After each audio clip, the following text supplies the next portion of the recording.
Environmental law consultancies versus regulatory affairs specialists. Which one is better for complex permitting projects? Most project managers get this wrong.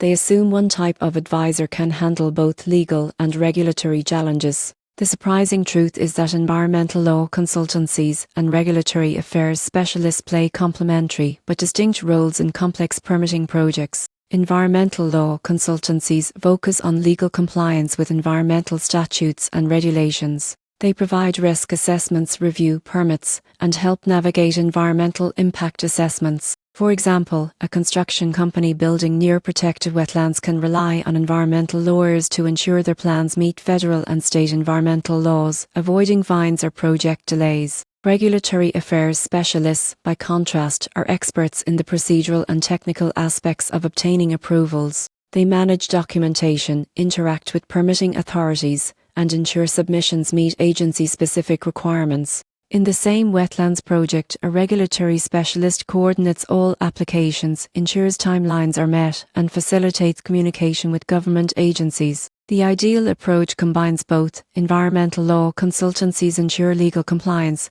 while regulatory affairs specialists handle the practical steps to secure permits efficiently. This reduces risk, accelerates approvals, and keeps projects on track. The key takeaway is that complex permitting projects require both legal insight and regulatory know-how. The surprising truth is that relying on only one type of expert can lead to delays, fines, or project stoppages, while integrating both ensures compliance efficiency and peace of mind for stakeholders.